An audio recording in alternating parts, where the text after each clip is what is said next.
할렐루야. 신문 지면을 통해서 그 인생 상담을 하는 앤 랜더스라고 하는 사람이 있었습니다. 이 사람에게 어느 날 편지 한 통이 날라왔는데 그 내용을 보니까 이렇게 되어져 있습니다. 저는 44세 여성입니다. 동갑내기인 남편은 술에 취하지도 않고 도박도 하지 않고 여색을 즐기지도 않는 성실한 사람입니다. 직장도 좋고 저와의 관계도 좋습니다. 10대가 된 아들과 딸 셋은 모두 육체적으로나 정신적으로 건강하게 학교에 잘 다니고 있습니다. 그럼에도 불구하고 제가 편지를 쓰는 이유는 딱 한 가지 이유 때문입니다. 제 삶이 따분하기 때문입니다. 무언가 빠져 있다는 공허감을 느낍니다. 도대체 나에게 무엇이 빠져 있는 것일까요? 라고 하는 내용이었습니다. 이 여인은 아무런 문제가 없어 보입니다. 그렇죠? 가정이나 남편이나 자녀나 속썩이지도 않고 아무런 문제가 없어 보이는데 과연 이 여인에게 빠져 있는 것은 무엇일까요, 여러분?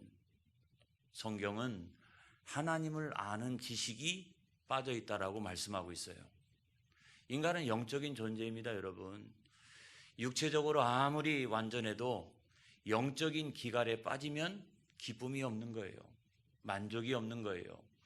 그래서 우리가 잘 아는 그 성경 말씀 호세아 4장 6절의 말씀을 한번 보겠어요. 호세아 4장 6절에 있는 말씀,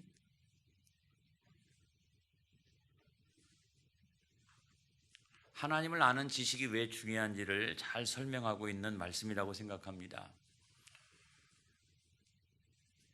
자, 여러분보다 영상이 더 빨리 나왔어요. 그래서 영상이 빨리 나오면 얼른 이렇게 머리를 들고서 이 영상을 보는 거예요. 다 같이 한번 읽어보겠습니다. 시작. 내 백성이 지식이 없음으로 망하는도다. 내가 지식을 버렸으니 나도 너를 버려 내 제사장이 되지 못하게 할 것이요, 내가 내 하나님의 율법을 잊었으니 나도 내 자녀들을 잊어버리리라. 할렐루야. 여러분, 이 성경 말씀에 보면 사람들이 멸망하는 이유가 뭐냐면 하나님을 아는 지식이 없기 때문에 그렇다. 그래서 하나님 아는 지식이 없으니까 영적으로 줄이고 메마르고 또 그렇게 되니까 기쁨도 없고 만족도 없고 또 멸망을 향해서 가도록 되어져 있는 거예요. 그래서 이 세상에서 가장 중요한 지혜가 있다라고 하면 그거는 하나님을 아는 지식이다. 할렐루야. 여러분, 모든 사람들에게는 하나님께서 본래에 하나님을 아는 지식을 두셨어요, 여러분. 이걸 믿으시길 바랍니다.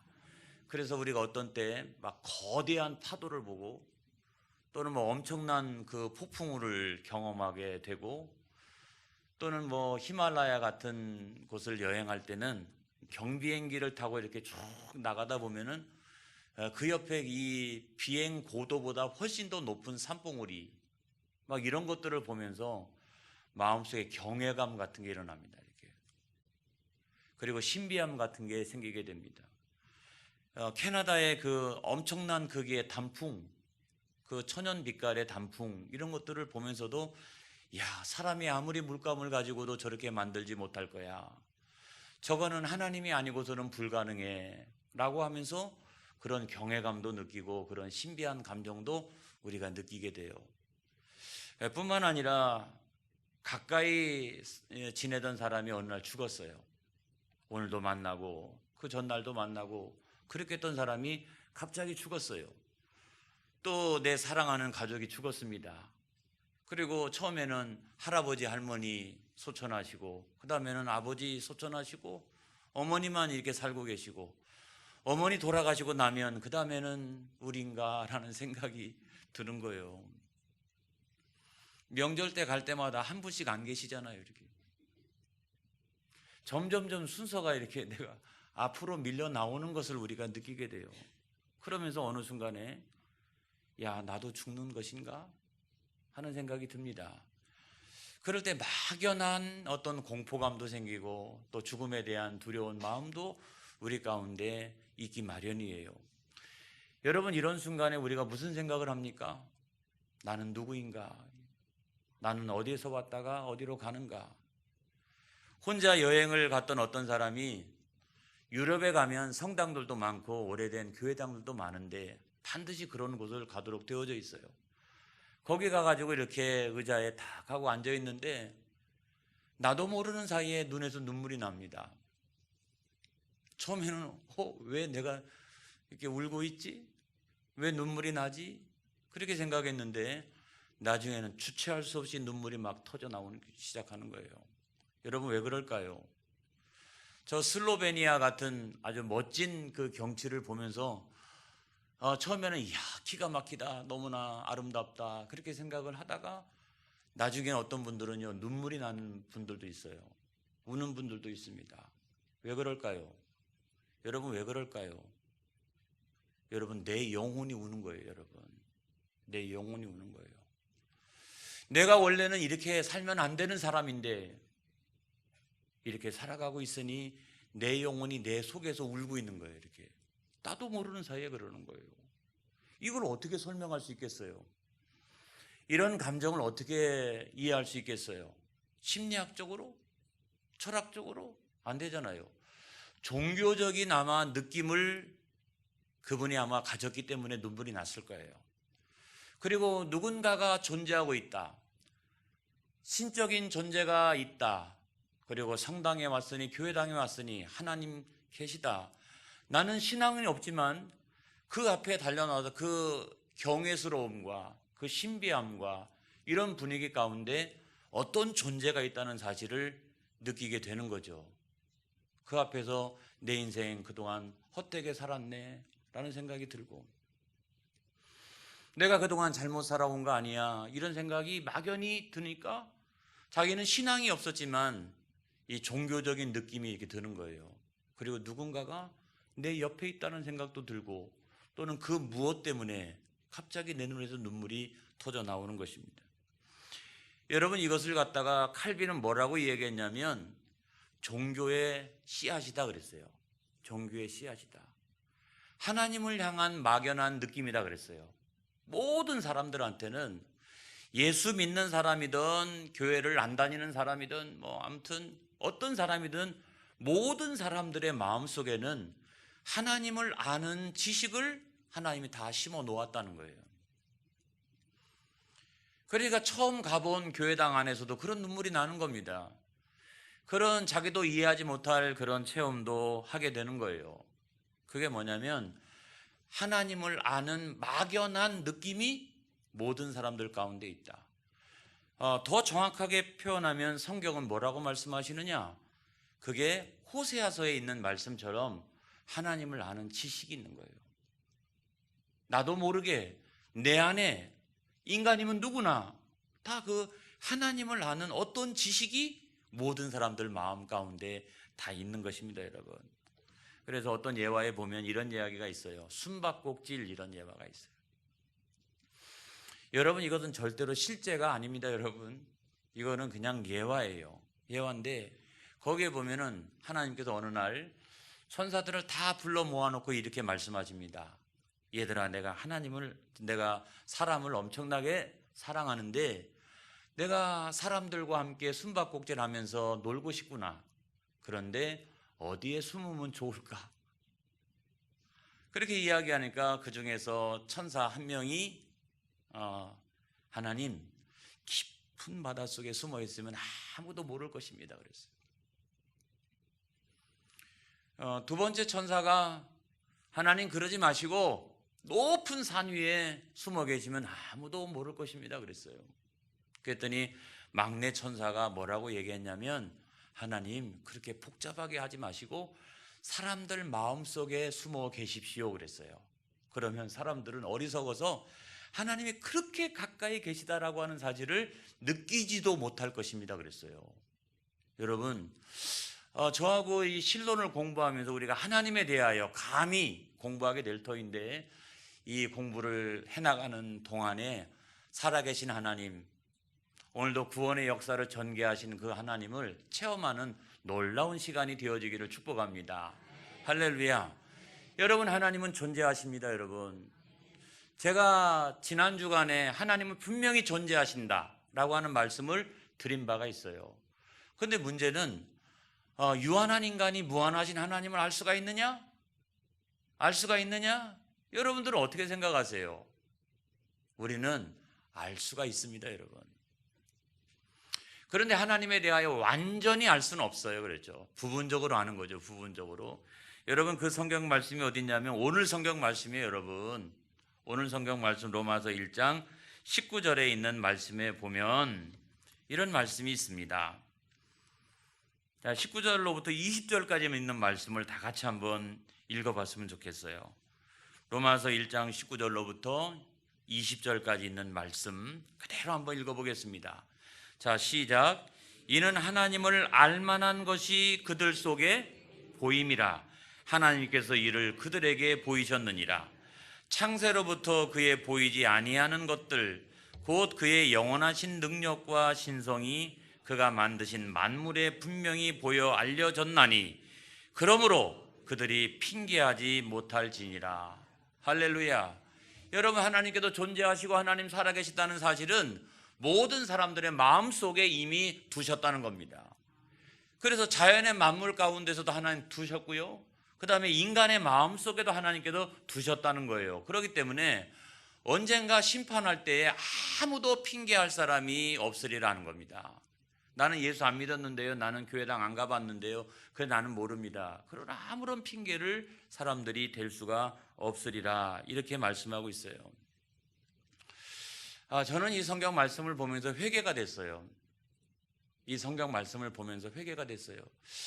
저 자연의 만물들을 보면서 하나님 그 자연의 만물을 통해서 말씀하시는데 내가 영적으로 예민하지 못하여 듣지 못하고, 때때로는 하나님께서 성경을 통해서 말씀을 주시지만 그럼에도 불구하고 내 마음을 통해서 어떤 말씀을 주시는데, 계시를 주시는데 내가 그것을 깨닫지 못할 때도 많이 있었으니 주여 회개합니다, 이런 생각이 여러분 드는 거예요. 그런데 문제는 우리가 하나님에 대하여 완전하게 알 수가 있을까? 완전하게 알 수가 있을까? 그건 불가능합니다, 여러분.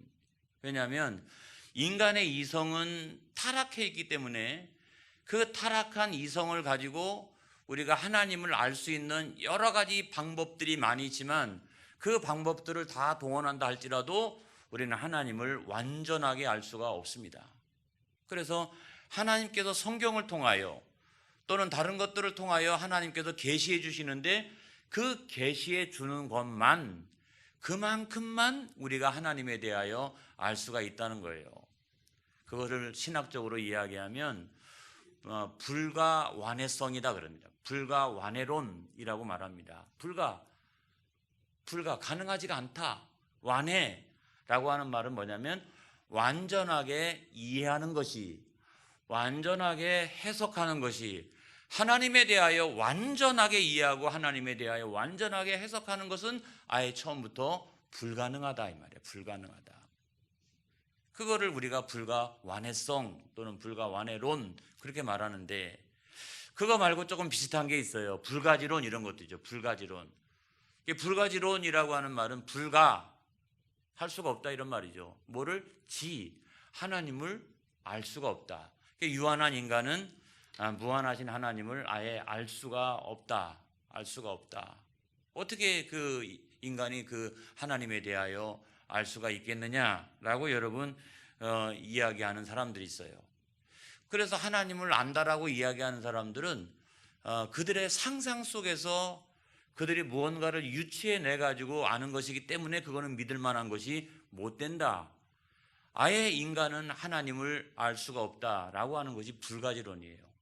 흉이라든지 뽕트라든지 칸트라든지 스펜서라든지 헉슬리라든지 뭐 이런 사람들이 이제 그런 얘기를 했는데, 그런 사람들의 이름은 뭐 우리가 알 필요는 없겠죠.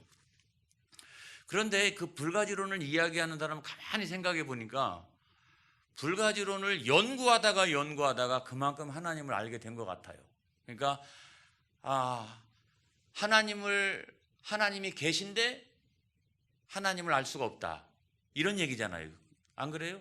자기들이 연구를 쫙 이렇게 해보니까 하나님은 알 수가 없다. 유한한 인간이 무한하신 하나님에 대하여 알 수가 없다. 그렇다고 하면 그 전제는 뭡니까? 그 전제는 하나님이 존재하시는데 인간이 그 한계 때문에 하나님을 알지 못한다라고 이야기하는 거예요. 아니면 또 하나님은 초월적이시기 때문에 인간이 그 거룩하신 하나님을 알 수가 없다라고 하는 거예요.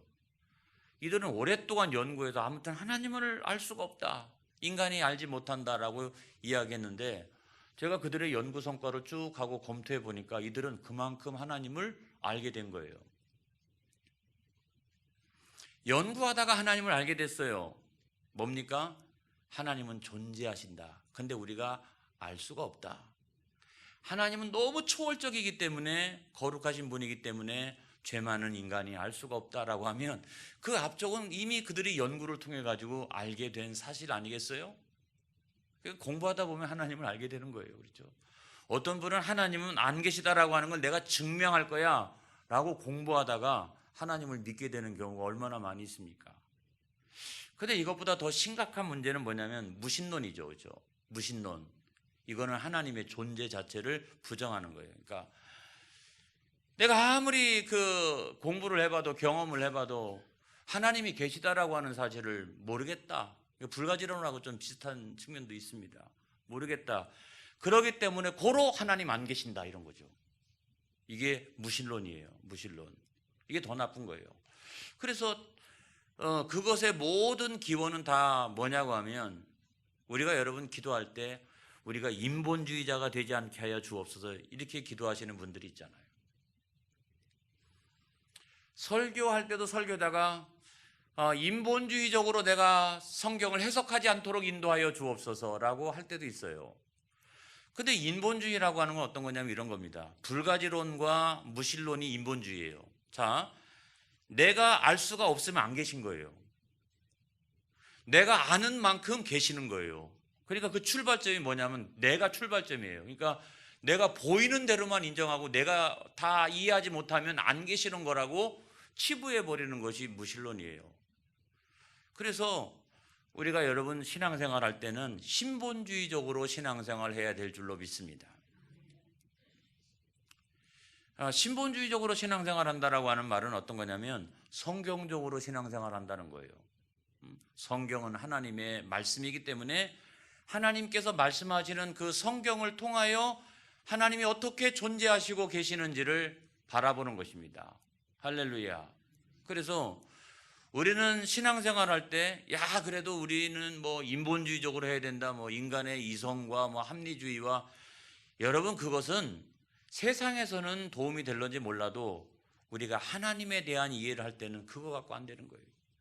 어떻게 감히 우리가 가지고 있는 이성과 배운 정도와 철학과 사상과 경험 가지고 하나님 전체를 우리가 이해할 수 있겠느냐? 그건 불가능한 일이죠. 그래서 우리는 언제든지 신본주의적으로 또한 성경적으로 신앙생활을 해야 될 줄로 믿습니다. 세 번째로 보면 우리가 어느 정도까지 하나님을 알 수가 있을까요? 다 알 수가 없다라고 그러면 어느 정도까지 알 수가 있을까요? 아까 말씀드렸던 것처럼 하나님께서 계시하신 정도로만 알 수가 있죠. 그리고 하나님께서 그만큼만 자신을 드러냈다라고 하면 우리는 그만큼만 하나님에 대하여 알 수밖에 없어요. 아주 부분적이고 또 불충분하고 그럴 수밖에 없는데, 여러분 그럴 수밖에 없는 이유가 뭐냐면 하나님은 완전하신 분이고 또 우리 인간은 유한한 존재이기 때문에 피조물이 창조주에 대하여 다 알지 못합니다. 여러분, 심지어는 성경은 오늘 이 시대까지 가장 최후적이고 완전한 하나님에 대한 유일하게 우리가 알 수 있는 그 방법이라고 한다면, 여러분 우리가 다른 방법을 통해 가지고 하나님을 완전하게 알 수가 없다는 거예요. 유일하게 우리는 성경을 통하여 하나님을 제일 잘 알 수가 있다라고 말씀하고 있는 겁니다. 신학자인 반틸이라고 하는 사람은 이런 얘기를 했어요.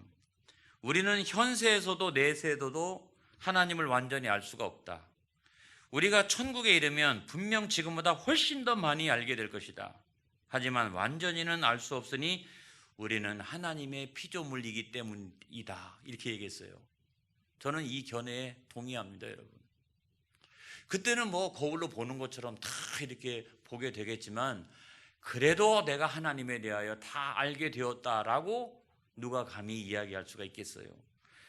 아다나시우스라고 하는 어떤 교부는 이런 얘기를 했어요. 우리는 다만 하나님의 옷자락을 알 뿐이다.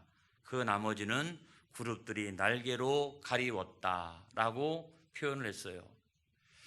우리가 부분적으로 하나님을 압니다. 불충분하게 하나님을 압니다. 그렇다라고 하면 우리가 하나님을 완전하게 알지 못하기 때문에 우리가 아는 지식은 참된 지식이라고 이야기할 수가 없다? 그건 말이 안 돼요. 우리가 하나님에 대해서 알 때 하나님은 당신이 계시해 주는 것만 그만큼만 우리가 알게 되기 때문에 그것이 하나님께서 우리에게 알려주시는 계시라고 한다라고 하면 우리가 아는 지식은 참된 것입니다, 여러분. 참, 아까 제가 그 완해에 대해서 이야기했어요. 완해, 완전한 이해 이런 거죠. 이건 불가능하다 그랬죠. 우리가 불과 완해론, 하나님에 대하여 완전하게 아는 것은 불가능하다. 완해는 불가능하다. 그러나 이해는 가능하다. 할렐루야. 이해는 가능하다. 예를 들어 보면 아버지와 아들이 있는데 여러분, 아버지가 가지고 있는 생각을 어린 아들이 다 알 수 있겠어요? 모르죠. 그런데도 내 아버지인 것은 분명한 거예요. 저는 옛날에 중학교 때 그 가출을 하려고 그랬어요. 가출. 중학교 때 그 가출을 정말로 해가지고 우리 집 앞에 나와서 아버지 어머니 앞에 선언을 하고 제가 문을 열고 나와가지고 이렇게 막 가고 있었는데 그때는 저희 집이 동네에서 가장 큰 부자였는데 아버지가 사업하다가 망해가지고 그 동네에서 가장 허름한 집으로 이사를 했는데 사춘기인 제가 이게 감당이 안 되는 거예요. 친구들 사이에서도 감당이 안 되고 마을 분들 사이에서도 감당이 안 되고 아버지 어머니는 얼마나 속상해 하셨을까라고 하는 걸 생각지도 못하고 그냥 사춘기인 저의 감정에 충실해 가지고 아버지 어머니 나 오늘부터 집을 나가겠습니다. 그래 문을 열고 박차고 나가가지고 막 가는데 아버지가 끝까지 따라오셨어요. 그리고 제 손을 잡고도 다시 집으로 돌아갔어요. 여러분, 그때의 아버지의 마음을 제가 아들이 다 알 수 있을까요? 어린 반푼어치도 없죠. 지금 제가 나이가 들어서 50대 중반이 되었습니다마는 그때 아버지의 나이를 생각해 보니까 제가 중학교를 다닐 때였으니까 아버지가 한 40대였을 것 같다. 40대의 젊은 나이에 아무튼 뭐 사업이 망하게 되었으니 얼마나 힘들었을까 말이죠. 그런데 자식들인 제가 어떻게 이해를 합니까? 그런데 제가 50 중반이 넘어와서 그때의 아버지의 나이가 어느 정도가 되었을까? 자식이 가출하려고 했을 때 그때의 아버지 나이가 어느 정도가 되었을까라고 역으로 추적해 생각해 보니까 세상에 40대였어요.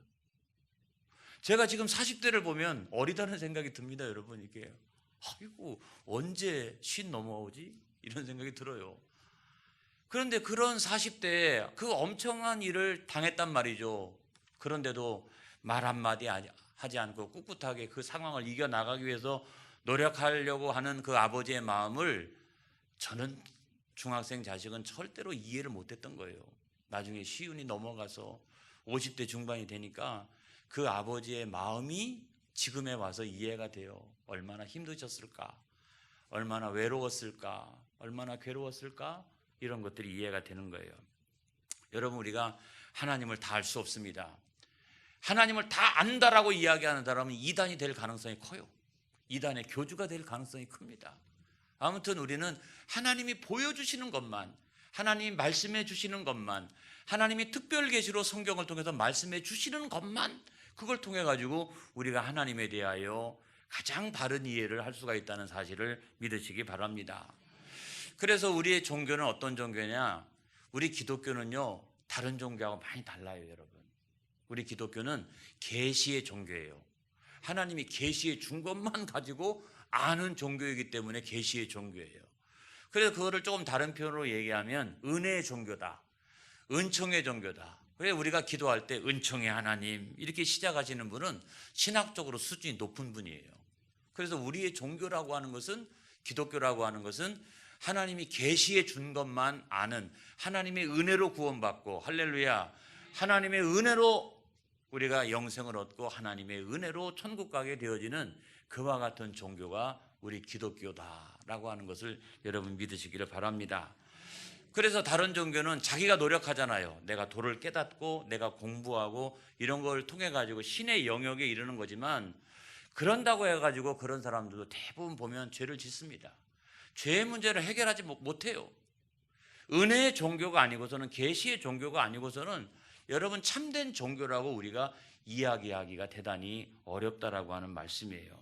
그래서 우리의 기독교는 계시의 종교인데, 그 계시는 다른 것이 아니라 감추인 것을 드러내는 것이다. 감추인 것을 보게 하고 또 감추인 것을 알게 하고 하는 것이 계시다 이 말이에요. 이 계시에는 두 가지가 있습니다. 하나는 일반 계시가 있다. 일반 계시. 예수 믿는 사람이든 예수 안 믿는 사람이든 모든 사람들에게 하나님이 당신을 드러내시는 계시가 있어요. 예를 들어 보면 자연 만물을 통해서, 어떤 사건과 사고를 통해서, 인간이 가지고 있는 철학과 어떤 사상을 통해 가지고 아무튼 하나님에 대하여 알게 하는, 조금씩 부분적으로 알게 하는 어떤 계시가 있고, 특별한 계시가 있다. 특별한 계시는 예수 그리스도를 통하여, 할렐루야, 그 다음에 성경을 통하여 구원받는 사람들에게 임하는 특별한 계시가 있다. 이 두 가지 계시가 분명히 나눠져 있는 거예요, 여러분. 그래서 일반 사람도 신적인 어떤 느낌을 가질 수가 있습니다, 여러분. 하나님에 대한 이해를 할 수가 있습니다, 여러분. 그렇지만 우리 예수 믿는 사람들만 가장 정확하고 바르게 하나님에 대한 지식을 가질 수가 있는데, 그 지식은 예수님을 통하여 그 지식을, 또는 성경을 통하여 우리가 그 지식을 갖게 되어지는 것이다. 이걸 믿으시기를 바랍니다. 그래서 어떤 사람은 이런 이야기를 했어요. 우리가 하나님을 아는 지식에 대하여 이런 이야기를 했는데, 성경이 가는 만큼만 알고 성경이 멈춰서면 같이 멈춰서야 한다. 저는 이게 놀라운 이야기라고 생각해요. 성경이 가는 만큼만 함께 가고 성경이 멈춰서면 우리는 같이 멈춰서야 한다. 그것이 하나님에 대한 바른 지식이다. 그런데 성경이 갈 때 함께 가다가 성경이 멈춰섰는데 더 가는 사람은 이단이에요. 아무튼 성경이 멈춰섰는데도 더 나는 안다, 더 나는 많은 계시를 완전하게 알고 있다 라고 이야기하는 사람은 사이비 교주가 될 가능성이 여러분 농후하다는 거예요. 그래서 우리는 항상 성경 중심적으로 우리가 신앙생활을 해야 될 줄로 믿습니다. 그리고 하나님에 대한 이해도 우리는 성경 중심적으로 이제 신앙생활을 하고 하나님에 대한 이해를 해야 될 줄로 믿습니다. 물론 하나님께서는 성경 안에만 갇혀 계시는 분은 절대로 아닙니다. 성경 안에만 갇혀 계시는 분은 아닙니다. 하지만 유일하고 최후적으로 하나님께서 자신을 가장 올바르게 드러낸 것은 성경입니다. 할렐루야. 그래서 우리가 성경을 벗어나서 신앙생활을 한다라고 하는 것은 잘못되는 거예요. 그건 이상하게 될 수 있는 가능성이 매우 농후합니다. 여러분, 오늘도 계속해서 하나님을 아는 지식이 여러분들 안에 잔뜩 쌓여지기를 주님의 이름으로 축원합니다. 여러분의 영혼 가운데 큰 기쁨과 만족이 있기를 주님의 이름으로 축원합니다. 할렐루야. 기도하겠습니다.